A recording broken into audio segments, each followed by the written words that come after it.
Hi friends, welcome to Tushar Aradhya YouTube channel. ಇವತ್ತು ನಾನು ನಿಮಗೆ ಕ್ಯಾಪ್ಸಿಕಮ್ ಜೀರಾ ರೈಸ್ ಮಾಡೋದು ಹೇಗೆ ಅಂತ ತೋರಿಸ್ಕೊಡ್ತೀನಿ. ಮೊದಲಿಗೆ ಗ್ಯಾಸ್ ಫ್ಲೇಮ್ನ ಆನ್ ಮಾಡಿ ಒಂದು ಪಾತ್ರೆ ಇಟ್ಕೊಂಡು ಅದಕ್ಕೆ ಒಂದು 5ರಿಂದ 6 ಸ್ಪೂನಷ್ಟು ಎಣ್ಣೆಯನ್ನು ಸೇರಿಸಿ, ಎಣ್ಣೆ ಸ್ವಲ್ಪ ಬಿಸಿ ಆದಮೇಲೆ ಏನು ಕಟ್ ಮಾಡಿ ಇಟ್ಕೊಂಡಿರುವಂಥ ಒಂದು ಈರುಳ್ಳಿಯನ್ನು ಸೇರಿಸಿ ಚೆನ್ನಾಗಿ ಇದನ್ನು ಎಣ್ಣೆಯಲ್ಲಿ ಫ್ರೈ ಮಾಡ್ಕೊಬೇಕು. ಜಸ್ಟ್ 10 ನಿಮಿಷ ಆದರೆ ಸಾಕು, ಆರಾಮಾಗಿ ಈ ಒಂದು ರೆಸಿಪಿಯನ್ನು ನಾವು ಮಾಡ್ಕೊಬೋದು. ಏನಾದ್ರು ಎಮರ್ಜೆನ್ಸಿ ಇದೆ ಮಕ್ಕಳು ಬಾಕ್ಸ್ಗೆ ಅಂತ ಅಂದರೆ ಅರ್ಜೆಂಟಾಗಿ ನಾವು ಇದನ್ನು ಮಾಡ್ಬೋದು. ಸೊ ಎಣ್ಣೆಯಲ್ಲಿ ಒಂದು ನಿಮಿಷ ಇದನ್ನು ನಾವು ಚೆನ್ನಾಗಿ ಮೀಡಿಯಮ್ ಫ್ಲೇಮಲ್ಲಿ ಇಟ್ಕೊಂಡು 1 ನಿಮಿಷ ಇದನ್ನು ನಾವು ಕರಿಬೇಕಾಗುತ್ತೆ.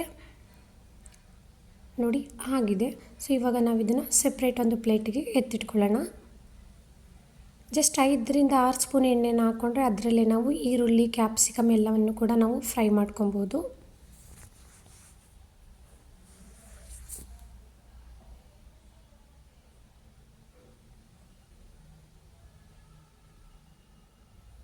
ಸೊ ಈಗ ಅದೇ ಎಣ್ಣೆಗೆ ನಾನು ಒಂದು ಕಟ್ ಮಾಡಿಟ್ಟಿರುವಂಥ ಕ್ಯಾಪ್ಸಿಕಮ್ನ ಸೇರಿಸಿ ಅದನ್ನು ಕೂಡ ಅಷ್ಟೇ 1 ನಿಮಿಷ ನಾನು ಇದನ್ನು ಫ್ರೈ ಮಾಡ್ಕೊತೀನಿ.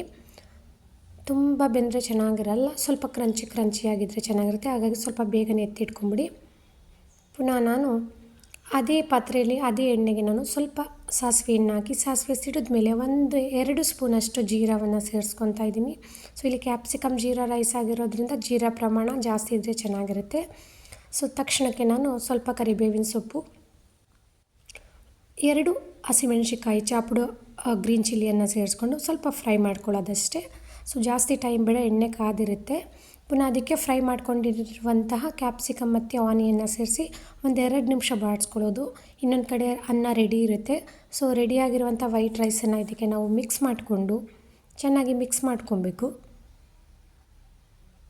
ಗ್ಯಾಸ್ ಫ್ಲೇಮ್ನ ಮೀಡಿಯಮ್ ಇದ್ದಿದ್ದನ್ನು ಲೋ ಫ್ಲೇಮ್ಗೆ ಇಟ್ಕೊಳ್ಳಿ. ಇದನ್ನು ಚೆನ್ನಾಗಿ ಮಿಕ್ಸ್ ಮಾಡ್ಕೊಳ್ಳಿ. ಜಸ್ಟ್ 10 ನಿಮಿಷ ಆದರೆ ಸಾಕು, ಆರಾಮಾಗಿ ನಾವು ಈ ಒಂದು ರೆಸಿಪಿಯನ್ನು ನಾವು ಮಾಡ್ಕೊಬೋದು. ಸೊ ಇದನ್ನು ಮಿಕ್ಸ್ ಮಾಡ್ಕೊತಾ ಇವಾಗ ನೀವೇನು ಮಾಡಿ, ರುಚಿಗೆ ತಕ್ಕಷ್ಟು ಉಪ್ಪನ್ನು ಸೇರಿಸ್ಕೊಳ್ಳಿ. ಹಾಗೆ ಸ್ವಲ್ಪ ನಿಂಬೆ ರಸ, ಟೇಸ್ಟಿಗೋಸ್ಕರ ಅಷ್ಟೇ, ಸ್ವಲ್ಪ ನಿಂಬೆ ರಸವನ್ನು ಸೇರಿಸಿ ಚೆನ್ನಾಗಿ ಮಿಕ್ಸ್ ಮಾಡಿಕೊಂಡ್ರೆ ಆಯಿತು. ಕ್ಯಾಪ್ಸಿಕಮ್ ಜೀರಾ ರೈಸ್ ರೆಡಿ ಆಗುತ್ತೆ. ಸೊ ಸಡನ್ ಯಾರು ಗೆಸ್ಟ್ ಬಂದರು, ತಿಂಡಿ ಏನೂ ಇಲ್ಲ ಮನೆಯಲ್ಲಿ ಅಂತ ಅಂದಾಗ ಆರಾಮಾಗಿ ಈ ಒಂದು ರೆಸಿಪಿಯನ್ನು ನಾವು ಮಾಡ್ಕೊಬೋದು. ಮಕ್ಕಳು ಲಂಚ್ ಬಾಕ್ಸ್ಗೆ ಅಥವಾ ಹಸ್ಬೆಂಡ್ ಆಫೀಸ್ಗೆ ಹೋಗ್ತಿದ್ದಾರೆ ಅಂದರೆ ಅವ್ರ ಲಂಚ್ ಬಾಕ್ಸ್ಗೂ ಕೂಡ ನಾವು ಇದನ್ನು ಮಾಡ್ಕೊಳ್ಬೋದು. ತುಂಬ ಚೆನ್ನಾಗಿರುತ್ತೆ.